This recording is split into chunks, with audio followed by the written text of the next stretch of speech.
दोस्तों, क्या आप जानते हैं भारत के सबसे पहली मस्जिद कहाँ बनी थी? दिल्ली में या लाहौर में या फिर लखनऊ में? वह मस्जिद बनी थी एक ऐसी ज़मीन पर जो अपने मसालों की खुशबू से पूरी दुनिया में मशहूर थी।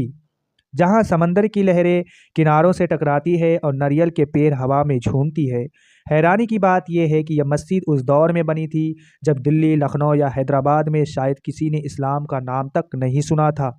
और इसकी सबसे अनोखी बात यह है कि इस मस्जिद में ना कोई गुंबद है, ना मीनार, अंदर जलता है एक दीपक, बिल्कुल वैसे ही जैसे किसी हिंदू मंदिर में जलाया जाता है। और इसे बनवाया कौन? एक ऐसे राजा ने जिसने अपनी आंखों से चांद को दो हिस्सों में बांटते देखा था। ये कहानी है व्यापार की, यकीन और समंदर पार का एक ऐसी सफ़र जिसने भारत में इस्लाम की पहली दस्तक दी। सबसे हैरत अंगेज बात यह है कि यह मस्जिद उस वक्त बनी जब पैगंबर मोहम्मद सल्लल्लाहु ताला अलैहि वसल्लम खुद जिंदा थे, साल 629 ईस्वी में। आज मैं आपको सुनाऊंगा भारत की पहली मस्जिद की कहानी, कैसे बनी, क्यों बनी और कैसे इसने एक ऐसी मिसाल कायम की जो आज तक बरकरार है। तो वीडियो को आखिर तक ज़रूर देखिएगा, क्योंकि अगर हम अपना इतिहास नहीं जानेंगे तो अपनी को पहचान कैसे पाएंगे। बहुत से लोग समझते हैं कि अरब और भारत का रिश्ता इस्लाम के बाद शुरू हुआ, मगर हकीकत यह है कि यह रिश्ता मजहब से नहीं बल्कि व्यापार से शुरू हुआ था। 6वीं और 7वीं शताब्दी में अरब व्यापार भारत के मालाबार तट पर आया करते थे। काली मिर्च, इलायची, नारियल का तेल, रेशम और हाथी दांत के सौदे के लिए केरल का मालाबार तट उस वक्त सोने की खान कहा जाता था। और वहाँ के चेर राजा बेहद खुले विचार वाले थे। वो विदेशी मेहमानों का हमेशा खुले दिल से स्वागत करते थे। इतिहासकार के एन पनिक्कर और विलियम लोगन जैसे विद्वानों के मुताबिक दक्षिण भारत और अरबों के बीच रिश्ता इस्लाम के आने से बहुत पहले का है, यानी कि सबसे पहले व्यापारिक रिश्ता बना और धार्मिक संवाद बाद में शुरू हुआ। मालाबार कोस्ट के कई बंदरगाह जैसे कोंडलूर, कालीकट, कन्नूर और कुलम अरब व्यापारियों की आमद के बड़े केंद्र हुआ करते थे। यहीं से भारत में इस्लामी सभ्यता का पहला बीज बोया गया था। दिलचस्प बात यह है कि उस दौर के हिंदू राजा इन अरब व्यापारियों का स्वागत खुले दिल से करते थे, क्योंकि इन व्यापारियों की वजह से इलाके में समुद्री स्थिरता और नए अवसर आते थे। फिर जब 7वीं सदी में अरब में इस्लाम का उदय हुआ तो वही व्यापारी अपने साथ एक नया पैगाम लेकर आए, एकेश्वरवाद और न्याय का संदेश। लेकिन यहाँ ना कोई युद्ध हुआ, ना किसी पर जबरदस्ती हुई, बल्कि हुआ कुछ ऐसा जो शायद आप सोच भी नहीं सकते। एक ऐसी कहानी जो आज भी इतिहास और किंवदंती के बीच झूलती है। वह कहानी है एक हिंदू राजा चेरामेन पेरुमल की। कहा जाता है कि एक रात उन्होंने एक अजीब सपना देखा। आसमान में चांद दो हिस्सों में बट रहा था। यह दृश्य उन्हें बेचैन कर गया। जब उन्होंने अपने इस रहस्यमय सपने को अरब से आए व्यापारियों को बताया तो उन्होंने समझाया कि अरब में एक नबी हज़रत मोहम्मद सल्लल्लाहु ताला अलैहि वसल्लम ईश्वर की एकता का संदेश दे रहे हैं। यह सुनकर चेरामन पेरुमल गहराई से प्रभावित हुए। उन्होंने फैसला किया कि उन्हें खुद जाकर इस सच्चाई को देखना चाहिए और वो समंदर पार अरब की यात्रा पर निकल पड़े। वहां पहुंचकर उन्होंने पैगंबर मोहम्मद सल्लल्लाहु अलैहि वसल्लम से मुलाकात की और इस्लाम को अपनाया। उनका नया नाम रखा गया ताजुद्दीन। उन्होंने अपनी आखिरी ज़िंदगी अरब में ही गुजारी और वो उनका इंतकाल हुआ। लेकिन जाने से पहले उन्होंने अपने साथियों से कहा कि भारत लौटो और वहाँ एक मस्जिद बनाओ। राजा की इस वसीयत का सम्मान किया गया। मालिक बिन दिनार नाम के एक संत की अगुवाई में एक काफिला भारत आया और चेरामन के नाम पर चेरामन जुमा मस्जिद का निर्माण किया। यह मस्जिद बनी कोंडलूर में, जो आज के केरल राज्य के त्रिशूर जिले का एक छोटा सा कस्बा है। कभी इसे मुजरीस कहा जाता था और ये भारत के सबसे पुराने बंदरगाह में से एक था। यहीं पर खड़ी हुई थी भारत के सबसे पहली मस्जिद, चेरामन जुमा मस्जिद। यह मस्जिद जितनी पुरानी है उतनी ही रहस्यमयी भी है। कहा जाता है कि इसे 629 ईस्वी में बनाया गया, यानी पैगंबर मोहम्मद सल्लल्लाहु अलैहि वसल्लम के दौर में। लेकिन इसकी बनावट आम मस्जिदों जैसे नहीं थी। इसमें ना कोई गुंबद था, ना कोई मीनार, बल्कि इसका डिजाइन पूरी तरह भारतीय स्थापित कला पर आधारित था। लकड़ी के खंभे, ढलवा छत और अंदर एक दिया जलाने का सतम जहां आज भी रोशनी जलती है। ये सिर्फ नमाज की जगह नहीं थी, यहाँ धार्मिक चर्चाएं होती थी, व्यापार की योजनाएं बनती थी और यात्राओं की कहानियां सुनी जाती थी। और हैरत की बात यह है कि जिस समय इस्लाम उत्तर भारत तक नहीं पहुंचा था, उस वक्त मालिक बिन दिनार की टीम ने केरल में करीब 19 मस्जिदों की स्थापित कर दी थी और इनमें सबसे पहली थी चेरामेन जुमा मस्जिद। आर्किटेक्चर की नज़र से ये मस्जिद एक अनोखा संगम है। जब इस जब इसे 7वीं सदी में बनाया गया तब इस्लामी वास्तुकला भारत में जानी पहचानी नहीं थी, इसलिए इसे बनाने में पूरी तरह स्थापित केरल शैली का इस्तेमाल हुआ। इसकी छत ढलानकार थी ताकि मानसून के पानी से लकड़ी खराब ना हो। दीवारों और दरवाज़ों पर लकड़ी की बारीक नक्काशी की गई थी। मस्जिद में एक लैम्प टावर भी बनाया गया था, बिल्कुल वैसे जैसे केरल के मंदिरों में होता है। आज भी यहाँ तेल का दिया जलाया जाता है, जो इस्लामी नमाज और स्थानीय परंपरा दोनों का संगम है। समय के साथ मस्जिद में कई बार पुनर्निर्माण हुआ।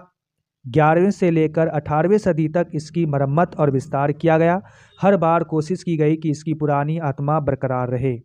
आंगन में आज भी 12वीं-13वीं सदी के लकड़ी के खंभे और नक्शेदार दरवाजे मौजूद हैं। 1950 के दशक में छत दीवारों को मजबूत करने के लिए सीमेंट और टाइल्स का इस्तेमाल हुआ और 1970 में एक नया नमाज हॉल और मीनारें जोड़ी गई। फिर भी स्थानीय लोगों ने इसकी ऐतिहासिक पहचान को बचाए रखा है। Archaeological survey of India ASI ने इसे south Indians oldest living Musk घोषित किया है। इतिहासकारों जैसे कि एन पनिक्कर और विलियम लोगन ने इसका विस्तार से जिक्र किया। आज इस मस्जिद में एक हेरिटेज म्यूजियम भी है, जहां पुराने अरबी शिलालेख, लकड़ी की बीमें और चेरामिन पेरूमल में जुड़ी वस्तुओं प्रदर्शित है। केरल सरकार और यूनेस्को दोनों ने इसे लिविंग हेरिटेज ऑफ ह्यूमैनिटी के दर्जे के लिए नामित किया है।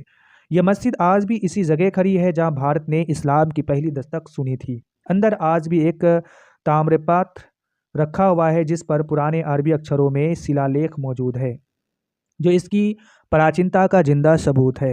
जब कोई यात्री इस मस्जिद के परिसर में कदम रखता है तो ऐसा महसूस होता है जैसे वो समय की गहराई में उतर गया हो, जहां अरब की रेगिस्तान की आस्था और दक्षिण भारत की मिट्टी की सुगंध एक साथ महसूस होती हो। हाँ, भारत की पहली मस्जिद को लेकर श्रद्धा जितनी है, बहस भी उतनी ही है।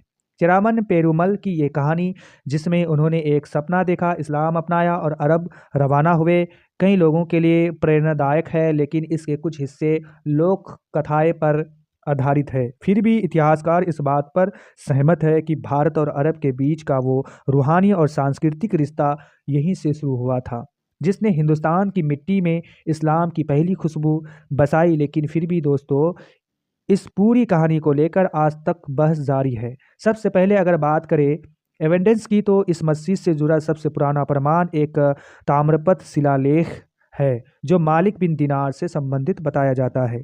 इस शिलालेख में लिखा है कि स्थानीय शासक ने अरब व्यापारियों को ज़मीन दान में दी थी ताकि वो वहाँ एक धार्मिक स्थल बना सके। यही वो भूमि मानी जाती है जहाँ आज चेरामेन जुमा मस्जिद खड़ी है।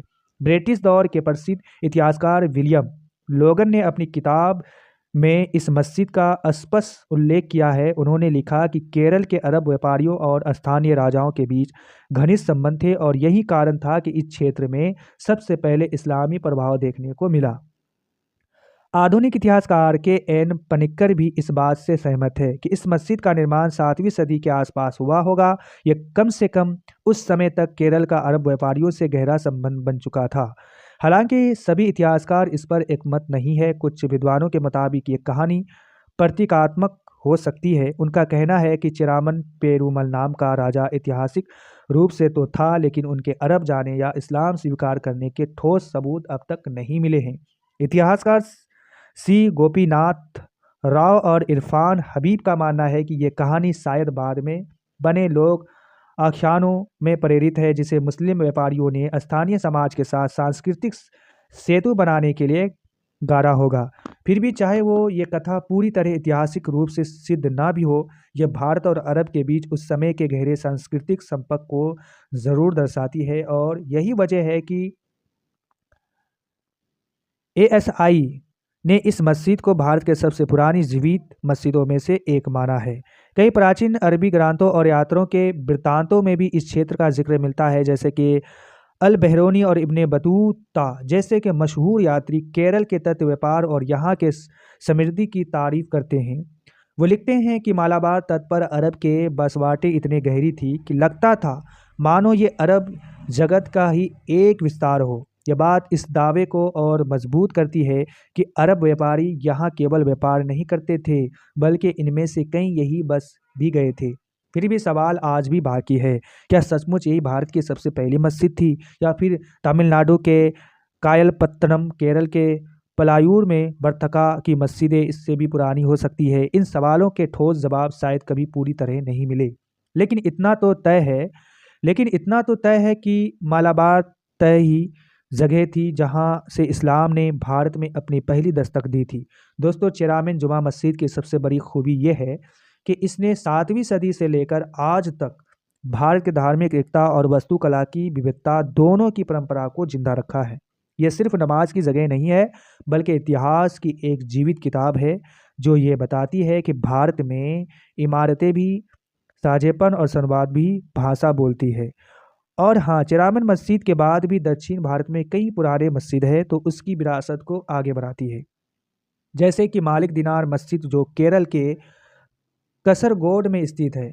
कहा जाता है कि इसे भी मालिक बिन दिनार और उनके शिष्यों ने भी बनवाया था, वही लोग जिन्होंने चेरामन जुमा मस्जिद की नींव रखी थी। यह मस्जिद भी 7वीं और 8वीं सदी के मानी जाती है और इसे भारत की दूसरी सबसे पुरानी मस्जिद कहा जाता है। इसकी वास्तुकला भी पूरी तरह केरल की पारंपरिक शैली पर आधारित है।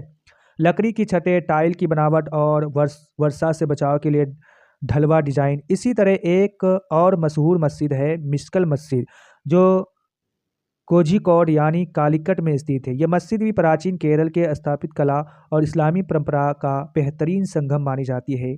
यह 14वीं सदी के एक ऐतिहासिक इमारत है, जैसे एक अरब व्यापारी मिस्किल ने बनाया था। 4 मंजिल लकड़ी से बना यह ढांचा आज भी मजबूती से खड़ा है। दिलचस्प बात यह है कि मिस्किल मस्जिद का डिजाइन पारंपरिक मस्जिदों जैसे नहीं है, बल्कि यह केरल की पारंपरिक नालुकट्टू शैली यानी चारों ओर आंगन से घिरे घर जैसे देखती है। इसी तरह तमिलनाडु में कायलपत्तनम मस्जिद और किलाकेरे मस्जिद का भी उल्लेख मिलता है। ये दोनों स्थान उस दौर में अरब व्यापारियों के अहम केंद्र हुआ करते थे। स्थानीय राजाओं ने उन्हें सुरक्षा और सहयोग दिया, जिससे यह मस्जिदों ने न सिर्फ इबादत की जगह बनी, बल्कि समुद्री व्यापार और सांस्कृतिक संबंधों का प्रतीक भी बन गई। उत्तर भारत में जब 12वीं-13वीं सदी के दौरान दिल्ली सल्तनत की नींव पड़ी तो मस्जिदों की बनावट में बड़ा परिवर्तन देखने को मिला। इसका सबसे अच्छा उदाहरण कुव्वतुल उल इस्लाम मस्जिद है, जिसे 1193 ईस्वी में कुतुबुद्दीन ऐबक ने बनवाया था। यह मस्जिद आज भी कुतुब मीनार परिसर से मौजूद है और उत्तरी भारत के सबसे पुरानी मस्जिद से गिनी जाती है। दोस्तों, चेरामेन जुमा मस्जिद के अलावा दक्षिण और उत्तर भारत में ऐसी कई मस्जिदें हैं जो अपने दौर की गवाह है। एक बात खास तौर पर याद रखना कि जब 629 ईस्वी के आसपास यह मस्जिद बनी थी, तब ना तो कोई अरब आक्रमण हुआ था, ना ही किसी साम्राज्य की लड़ाई चल रही थी।